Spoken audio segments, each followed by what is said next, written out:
Hello everyone, how are you all guys. मेरा नाम है Sheetal Rajput and I welcome you all to JK exam cracker. आज हम करने वाले हैं फेब्रुवरी मंथ के करंट अफेयर्स। 2020 के भी और 2021 के भी मिक्स रहेंगे। स्टार्ट करते हैं आज के पहले क्वेश्चन से। कैबिनेट ने अप्रूव किया है ऑर्डर टू इंक्लूड कितने central laws in the concurrent list for implementation in the J and K union territory. हमने बताना है कि हमारा जो कैबिनेट है, सेंट्रल कैबिनेट ने कितने लॉज इंक्लूड किए थे कि सेंटर के ये जो लॉज हैं जिनको हम कंकरेंट लिस्ट में डालने वाले हैं सो दैट इनको इम्प्लीमेंट किया जाए नई यूटी जो जे.एंड.के की बनाई गई थी। कब बनाई गई थी, डेट मुझे कमेंट बॉक्स में आप लोग बताएंगे। कितने लॉज थे? 35 थे, 36 थे, 37 थे या 38 थे? आई होप अभी तक आपने कमेंट बॉक्स में आंसर दे दिया होगा। सो इसका जो करेक्ट आंसर है वो है सी, 37 सेंट्रल लॉज जो हैं वो कंकरेंट लिस्ट में डाले जाएंगे। सो सी जो है इसका बिल्कुल सही आंसर होगा। यहाँ पे कुछ एक्सप्लेनेशन हम लोग देख लेते हैं। यूनियन कैबिनेट ने अप्रूव किया है 37 central laws in the concurrent list for the UT of Jammu and Kashmir. कौन से सेक्शन के under? Section 96 of the Jammu and Kashmir reorganisation act 2019। की पॉइंट्स क्या है? ये जो अप्रूवल है ये एक एफर्ट है इंश्योर करने के लिए दैट जो भी यहाँ पर एडमिनिस्ट्रेशन है वो इफेक्टिवली काम कर सके, स्मूथली यहाँ पर सभी चीज़ों का पालन हो। सिग्निफिकेंटली जो अगस्त 2019 में सेंट्रल गवर्नमेंट ने डिसाइड किया था कि हम एबॉलिश करेंगे बहुत सारे प्रोविजंस आर्टिकल 370 के। 370 क्या करता था? स्पेशल स्टेटस प्रोवाइड करता था जम्मू और कश्मीर को, और इसी के बाद जे.एंड.के जो स्टेट थी उसको दो यूनियन टेरिटरीज में डिवाइड कर दिया गया, Jammu and Kashmir with legislature and Ladakh without legislature. Both the states जो हाँ ये कब आई थी एग्जिस्टेंस में, तो यहाँ पर डेट आ गई है जो मैंने आपसे पूछी थी, 31 अक्टूबर 2019। इससे पहले अक्टूबर 31 2019 में जितने भी सेंट्रल लॉज थे वो सभी स्टेट्स में लागू होते थे एक्सेप्ट जम्मू एंड कश्मीर। लेकिन इसके बाद जितने भी सेंट्रल लॉज है अब वो फोर्स में आ जाएंगे जम्मू और कश्मीर में भी। अगर हम सेक्शन 96 की बात करें, Jammu and Kashmir reorganisation act 2019 का, सेंट्रल गवर्नमेंट ने सेंट्रल गवर्नमेंट के पास राइट है कि वो इन अमेंड्स को, इन लॉज को अमेंड कर सकती हैं अपनी नेसेसिटी के बराबर, अपनी नेसेसिटी के जब भी उनको ज़रूरत पड़ेगी। Adopting any law before the completion of the period of 1 year from the date fix in the context of the UTs. जो भी लॉज वगैरह बनाने होंगे विद इन 1 ईयर इनको करना ही पड़ेगा, जो भी डेट उन्होंने फिक्स की होगी। तो ये था इसके बारे में। सेकंड क्वेश्चन हमारे पास है गाइस, गवर्नमेंट ऑफ इंडिया ने सैंक्शन किए हैं कितने मेडिकल कॉलेजेस और कितने एम्स जम्मू और कश्मीर के लिए? 9 medical colleges and 2 AIIMS, 7 medical colleges and 2 aims, 2 medical colleges and 7 aims, 2 medical colleges and 9 aims. So इसका जो सही आंसर है वो है 9 medical colleges and 2 aims has been sanctioned for Jammu and Kashmir. So A जो है इसका सही आंसर हो जाएगा। देखिए 14 फरवरी 2020 को जितेंद्र सिंह जो हमारे यूनियन मिनिस्टर हैं स्टेट पब्लिक ग्रेवियंस और पेंशन के, इन्होंने मेंशन किया दैट गवर्नमेंट ऑफ इंडिया ने अलोकेट कर दिए हैं 2 AIIMS all India institute of medical sciences Jammu और कश्मीर के लिए। इसमें से एक जम्मू को मिलेगा और एक कश्मीर को मिलेगा। की पॉइंट्स की बात करें तो जितेंद्र सिंह जी ने ये भी मेंशन किया कि 9 मेडिकल कॉलेजेस सेंक्शन हो चुके हैं जम्मू कश्मीर के लिए 2 एम्स के साथ साथ।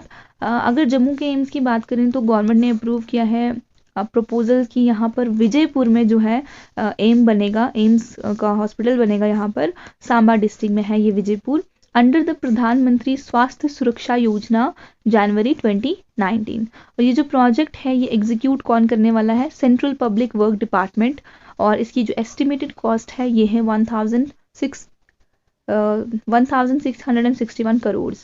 एम्स जम्मू कंसिस्ट करेगा बोथ मेडिकल और नर्सिंग कॉलेजेस, और जो कि कंप्लीट हो जाएंगे अगस्त 2020 तक। नेक्स्ट क्वेश्चन हमारे पास है थर्ड, किसने अभी ग्रांट किया है ₹400.64 करोड़ हमारे जे.एंड.के के लिए इंफ्रास्ट्रक्चर को बूस्ट करने के लिए? कौन सा बैंक है? आरबीआई है, नाबार्ड है, एसबीआई है या नीति आयोग है? तो इसका जो सही आंसर है ये है नाबार्ड। नाबार्ड ने अभी ग्रांट किया है 400+64 करोड़ हमारे जे.एंड.के यूटी के लिए इंफ्रास्ट्रक्चर की डेवलपमेंट के लिए। सो बी जो है इसका सही आंसर होगा। तो 25 फरवरी 2020 को जो national bank for agricultural and rural development है नाबार्ड, ये भी ये जो इसकी फुल फॉर्म है ये बहुत ज़्यादा इम्पॉर्टेंट है। जो जूट का एग्ज़ाम होता है, जम्मू यूनिवर्सिटी का एग्ज़ाम, एंट्रेंस एग्ज़ाम, वहाँ पर एक बार इसका फुल फॉर्म पूछा था और भी बाकी एग्जाम में पूछते ही रहते हैं। सो नाबार्ड की फुल फॉर्म आपको याद रखनी है, national bank for agriculture and rural development. ये एक एपेक्स डेवलपमेंट फाइनेंशियल इंस्टीट्यूशन है इंडिया का, जिसने अभी 400.64 करोड़ जो है जम्मू कश्मीर को दिया है। ये जो अमाउंट है सैंक्शन हुआ है रूरल इंफ्रास्ट्रक्चर डेवलपमेंट फंड के अंदर, रूरल इंफ्रास्ट्रक्चर को डेवलप करने के लिए, जो फाइनेंशियल ईयर रहा 19-20 का। की पॉइंट्स की बात करें क्या बेनिफिट होने वाला है, इसमें से जो टोटल अमाउंट है 209.87 का ये प्रोवाइड करेंगे 82 रूरल रोड्स को बनाने के लिए, जिनकी लेंथ होगी 291 किलोमीटर और 3 ब्रिजेस भी इसमें बनेंगे। बेनिफिट करेगा 9.15 लाख पीपल को 19 डिस्ट्रिक्ट्स में, और ये ऑल वेदर होंगे जो भी बनाए जाएंगे 461 रिमोट विलेजेस में। आउटले इसका ये है, ये इतना इम्पॉर्टेंट नहीं है। अगर हम इस बैंक की बात करें, national bank for agriculture and rural development, इसको बनाया गया था जुलाई 12 1982 में। हेडक्वार्टर मुंबई महाराष्ट्र में है। चेयरमैन है डॉक्टर हर्ष भनवालिया। नाबार्ड के बारे में मैंने आपको बता दिया, और जो ऑप्शंस थे आपके पास जैसे कि RBI, SBI और कौन सा था, J&K बैंक, RBI, SBI और नीति आयोग, इन तीनों के बारे में आपने कमेंट बॉक्स में बताना है दैट इनको कब बनाया गया और इनके हेडक्वार्टर कहाँ पर है और इनके CEO मैनेजिंग डायरेक्टर्स कौन है। नाबार्ड का मैं आपको बता चुकी हूँ, इसका आंसर है B। नेक्स्ट क्वेश्चन हमारे पास है, first ever global investor summit 2020 की जम्मू एंड कश्मीर में हुई। जम्मू कश्मीर के एडमिनिस्ट्रेशन ने डिसाइड किया कि हम एक रोड शो भी करेंगे इंटरनेशनल लेवल पर ग्लोबल इन्वेस्टर्स को अट्रैक्ट करने के लिए। ये जो प्रिपरेशंस थी, इसको chief secretary of UT of J&K ने ऑर्गेनाइज करवाया था। उनका नाम हमने बताना है। J&K एडमिनिस्ट्रेशन के साथ मेगा गाला सबमिट हुई थी वहाँ पर। तो इनका नाम क्या है, BVR सुब्रमण्यम, सुमित रैना, अशफाक उल्ला खान, चमन लाल सिंह।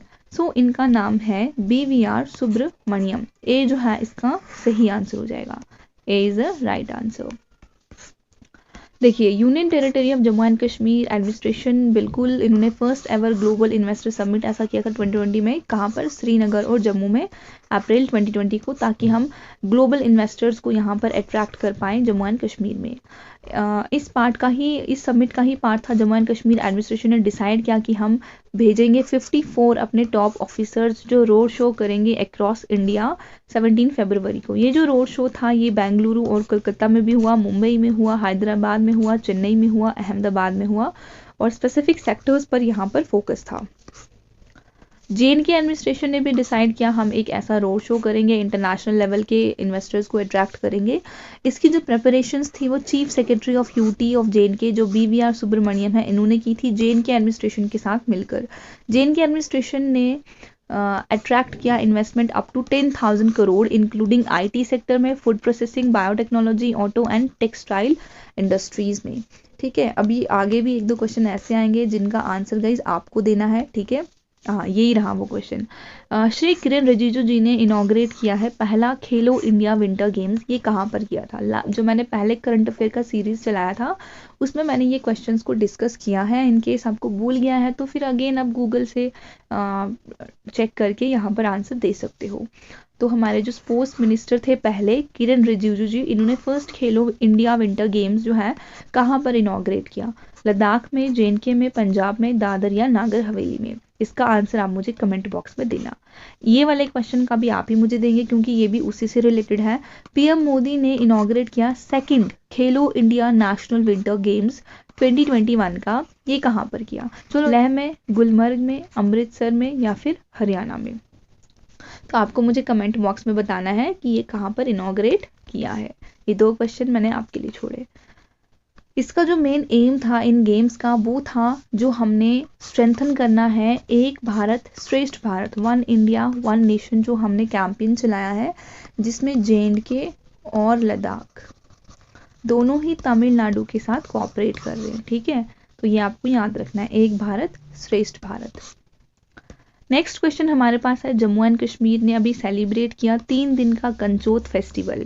ये जो कंचोत फेस्टिवल है ये कौन सी वैली में लोग सेलिब्रेट करते हैं?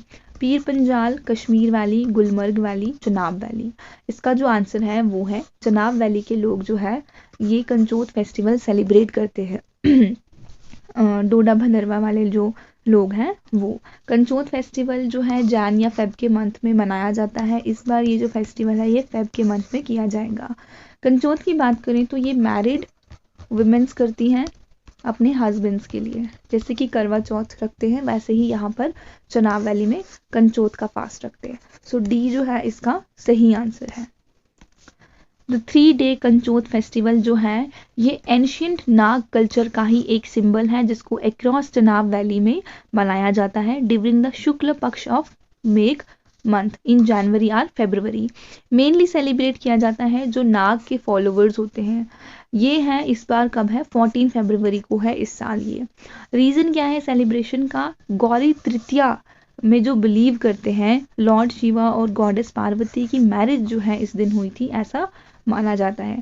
नोट कीजिएगा जो कंचोत फेस्टिवल है ये करवा चौथ की ही तरह है जो इंडिया के बाकी पार्ट्स में सेलिब्रेट किया जाता है। फेस्टिवल आता है 4th day after the full moon जो कि हिंदू लूनी सोलर कैलेंडर है कार्तिक मंथ का। ठीक है, तो ये आपको याद रखना है। अभी और हम फेस्टिवल्स की अगर बात करें इंडिया के, तो रीसेंट फेस्टिवल जो सेलिब्रेट किए गए बाकी स्टेट्स में, बिहार ने पहला माइग्रेटरी बर्ड फेस्टिवल सेलिब्रेट किया भगलपुर में। ठीक है, तो आपको ऐसे सवाल आ जाएगा कि कौन सी स्टेट ने पहला माइग्रेटरी बर्ड फेस्टिवल सेलिब्रेट किया? तो इसका आंसर बिहार है और बिहार बिल्कुल अनएक्सपेक्टेड सा लगता है तो आप ऑप्शन से इसको एलिमिनेट कर दोगे। तो आपको ये याद रखना है फर्स्ट माइग्रेटरी बर्ड्स फेस्टिवल जो है भगलपुर में हुआ। उड़ीसा ने सेलिब्रेट किया राजा परबा। ये फेस्टिवल है मेंस्ट्रुएशन और वुमेनहुड का, तो ये भी इम्पॉर्टेंट है। उड़ीसा ने सेलिब्रेट किया है Raja Parba festival of menstruation and womanhood. चलिए आगे बढ़ते हैं। अगला क्वेश्चन हमारे पास है चनाब ब्रिज के बारे में जो कि वर्ल्ड का हाईएस्ट रेल ब्रिज है। इसको कब तक हमने कंप्लीट करना है? 2025, 2021, 2021, 2024। ये 2022 था, ये रिपीट हो गया है। सो इसका सही आंसर है 2021 में ही हमने इसको कंप्लीट करना था। ठीक है, तो बी जो है इसका सही आंसर है। The works on Chenab bridge which is said to be the world highest rail bridge है, इसको कंप्लीट करना है by the end of 2021।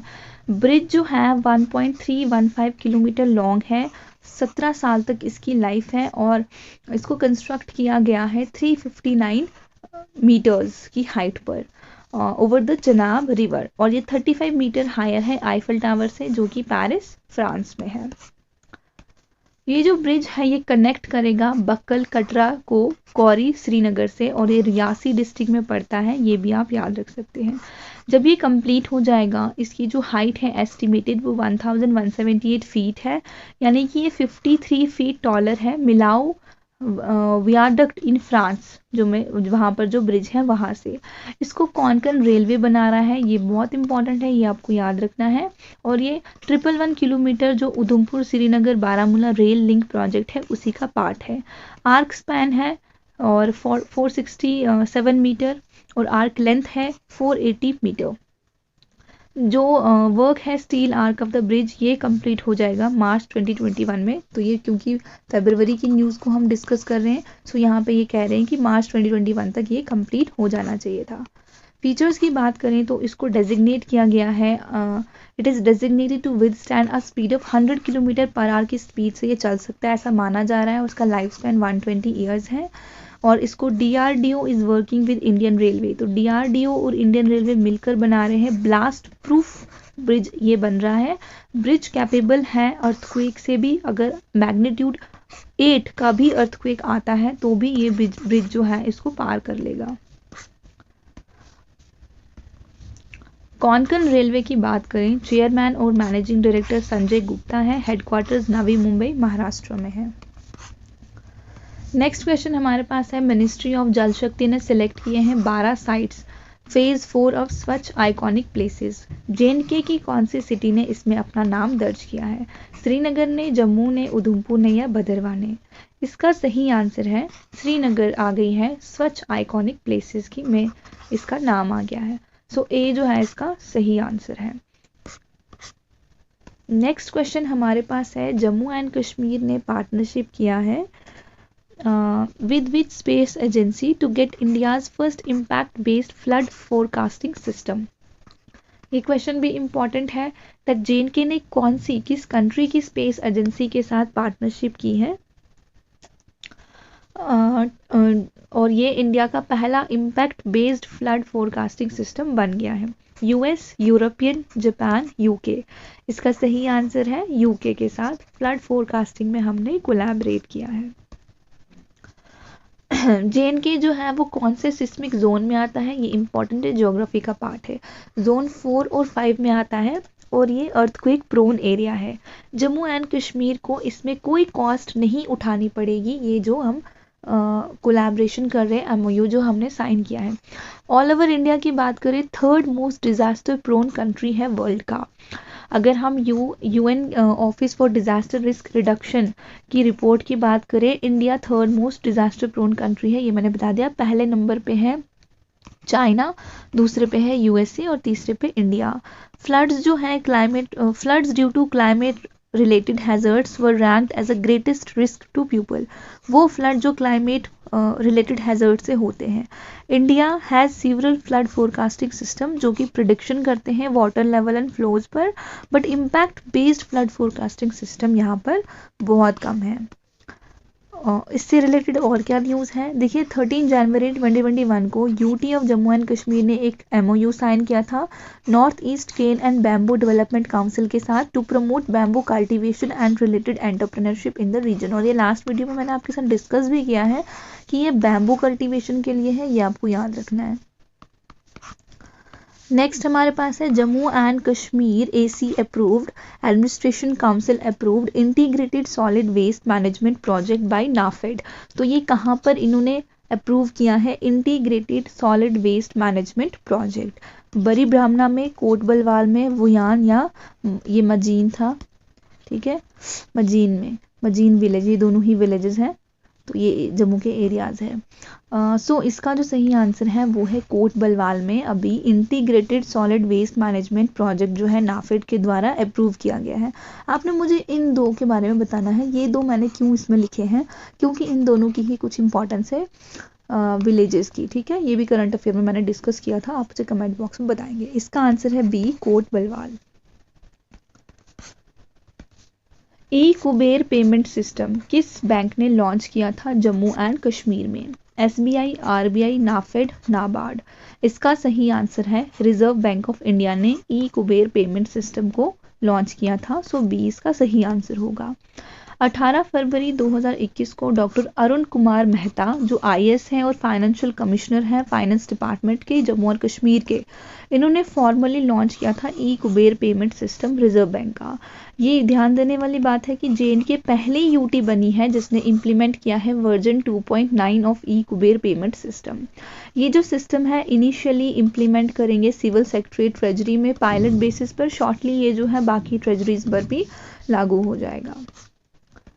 Highlights क्या है ई कुबेर पेमेंट सिस्टम के? ये रिप्लेस करेगा existing system for all the type of government payments including जो एम्प्लॉयज़ को सैलरीज वगैरह मिलती है या पेंशन वगैरह लोगों को मिलती है। कैपेबल है ये 50,000 ट्रांजेक्शन कर सकता है एक टाइम में। ई पेमेंट प्लेटफॉर्म जो है कोई भी ट्रेजरी जो है इसको एक्सेस कर सकती है through a web based integrated system. और यहाँ पर आपको किसी भी इंटरमीडिएटरी बैंक की ज़रूरत नहीं है। जितनी भी फाइनेंशियल ट्रांजैक्शंस होंगी रिलेटेड टू द गवर्नमेंट ये डायरेक्टली आरबीआई उनसे डील करेगा, कोई भी बिचौलिया बैंक इसमें नहीं होगा। अगला क्वेश्चन हमारे पास है, वी हब एंड JKEDI ने साइन किया है एक MOU to promote entrepreneurship and startup culture in. कौन सी दो स्टेट्स या दो यूनियन टेरिटरी में जे.एंड.के वी हब एंड JKEDI ने साइन किया है MOU एंटरप्रेन्योरशिप और कल्चर को स्टार्टअप कल्चर को प्रमोट करने के लिए? J and K and Telangana, J and K and Andhra Pradesh, Ladakh and Telangana, J and K and Ladakh. तो इसका सही आंसर है J&K एंड तेलंगाना में ये जो है स्टार्टअप होने वाला है। सो ए जो है इसका सही आंसर होगा। देखिए 19 फरवरी को वी हब का फुल फॉर्म क्या है? Women entrepreneurship hub. इंडिया का पहला और इकलौता स्टेट लेड इंक्यूबेटर है government of Telangana for women entrepreneur और जम्मू एंड कश्मीर के लिए है JKEDI entrepreneurship development institute. Virtually ये MOU साइन हुआ है to boost the entrepreneurship and startup ecosystem in Telangana and Jammu and Kashmir. Aim है एक प्लेटफॉर्म प्रोवाइड करना for budding entrepreneurship from Telangana and J&K और पार्टनरशिप जो है वुमेन एंटरप्रेन्योर को प्रमोट करने के लिए की गई है। वी हब के बारे में अगर हम बात करें तो इसमें ये रजिस्टर है हमारे section 8 of Indian companies act 2013। Indian companies act के बारे में आपने अकाउंट असिस्टेंट की तैयारी के टाइम पढ़ा होगा, आगे भी एग्जाम आने वाला है तो थोड़ा देख लेना एक बार। It is under the purview of information technology electronics and communications department government of Telangana. Headquarter है इसका हैदराबाद तेलंगाना में। CEO है दीप्ति रऊला।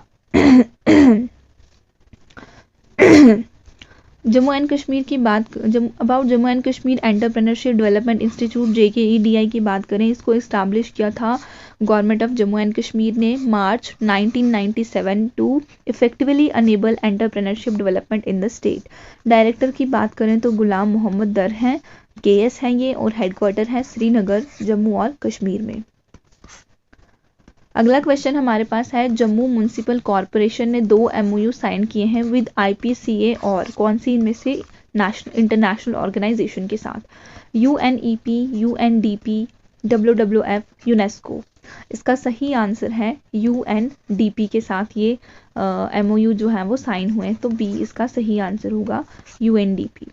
जम्मू म्युनिसिपल कॉरपोरेशन ने 2 MOU साइन किए हैं विद 2 रिसाइकलर्स जिनका नाम है यूनाइटेड नेशन डेवलपमेंट प्रोग्राम और Indian pollution control association IPCA, ताकि जम्मू को हम प्लास्टिक फ्री बना सके। It is an important question कि जम्मू को प्लास्टिक फ्री बनाने में कौन सी इंटरनेशनल ऑर्गेनाइजेशन है और कौन सी इंडियन भी है? Indian pollution control association and united nation development programme.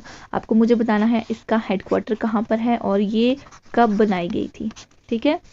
Both entities जो हैं ये बहुत फंडामेंटल है, door to door garbage collect करेंगी जम्मू में। JMC ऑल्सो चाहती है कि 100% door to door garbage collect हो विद इन द JMC। इससे इंश्योर होगा प्रॉपर सेग्रीगेशन गार्बेज का, फिर उसको आप रिसाइकल कर पाएंगे। एंड 2 नए वेस्ट मैनेजमेंट प्लांट्स भी सेटअप होने जा रहे हैं जम्मू में रिसाइकलिंग ऑफ प्लास्टिक से रिगार्डिंग, ठीक है। तो ये है इसके बारे में थोड़ा सा इंफॉर्मेशन। अगर हम UNDP का प्लास्टिक वेस्ट मैनेजमेंट प्रोग्राम के बारे में देखें, जिसका जो टाइमलाइन है वो ये है 2018 से 2024 तक। UNDP plastic waste management programme aim है to develop a sustainable model for plastic waste management in India. हर साल इंडिया जो है 15 million ton of plastic waste generate करता है, जिसमें से ओनली 1/4 रिसाइकल हो पाता है due to lack of functioning solid waste management system. UNDP और इंडिया ने पार्टनर किया है Hindustan Coca Cola beverage private limited के साथ, हिंदुस्तान यूनिलीवर लिमिटेड के साथ, HDFC bank and Coca Cola India foundation, ताकि एग्जिस्टिंग सिस्टम जो है उसको हम इम्प्रूव कर सकें, जिसकी वजह से जो प्लास्टिक वेस्ट है और उसका जो असर है एनवायरनमेंट पे वो कम हो। ये कलेक्शन, सेग्रीगेशन और रिसाइकलिंग करेगा सभी तरीके के प्लास्टिक्स को, ताकि इंडिया जो है वो अच्छी तरीके से मूव कर पाए। नेक्स्ट क्वेश्चन हमारे पास है सेंटर ने रिकॉन्स्टिट्यूट किया नीति आयोग गवर्निंग काउंसिल को with PM as a chairperson.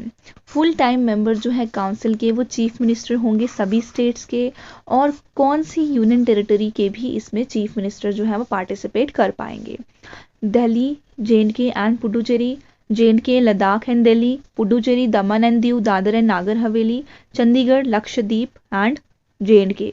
सो इसका सही आंसर है J&K, दिल्ली और पुडुचेरी। ए जो है इसका सही आंसर होगा। तो ये 3 जो हैं ऐसी यूनियन टेरिटरीज हैं जिनके CMs जो है यहाँ पर पार्टिसिपेट करेंगे, और बाकी सभी स्टेट्स के जो मेंबर्स होंगे CM वो फुल मेंबर्स हो जाएंगे। थोड़ी सी बात कर लेते हैं। सेंट्रल गवर्नमेंट ने रिकॉन्स्टिट्यूट किया नीति आयोग national institute for transforming India, जिसके जो प्राइम मिनिस्टर हैं, जिसके जो चेयरपर्सन है वो प्राइम मिनिस्टर मोदी हैं। फुल टाइम मेंबर्स की बात करें तो चीफ मिनिस्टर सभी स्टेट्स के और जम्मू कश्मीर, दिल्ली और पुडुचेरी के भी लेफ्टिनेंट गवर्नर्स को बुलाया जाएगा Andaman Nicobar island, Ladakh, Chandigarh, Dadra Nagar Haveli, Daman and Diu, Lakshadweep as a special invitees of governing council. मतलब बाकी जो यूनियन टेरिटरीज बच जाएंगी उनके हम एलजी साहब को बुलाया करेंगे। सो ये रहा इसके बारे में। अगर हम नीति आयोग की बात करें, सीईओ है अमिताभ कांत, हेडक्वार्टर है न्यू दिल्ली में, और चेयरपर्सन आपको पता चल ही गया प्राइम मिनिस्टर होता है। आपने बताना है डेप्यूटी चेयरपर्सन कौन है, डेप्यूटी चेयरपर्सन। नेक्स्ट क्वेश्चन हमारे पास है Indo US 16th joint military exercise जिसका नाम है युद्ध अभ्यास 20 जो राजस्थान में स्टार्ट हुई, इंडियन साइड से किसने रिप्रेजेंट किया, कौन सी बटालियन थी जिसने रिप्रेजेंट किया? 11th battalion of Jammu and Kashmir rifles, 12th battalion of Jammu and Kashmir rifles, 10th battalion of Jammu and Kashmir rifles, 14th battalion of Jammu and Kashmir rifles. इसका जो आंसर है वो है 11th battalion of Jammu and Kashmir rifles ने इंडियन साइड को रिप्रेजेंट किया इस 16th Indo US joint military exercise जो इसका नाम है युद्ध अभ्यास 20 जो राजस्थान में स्टार्ट हुई।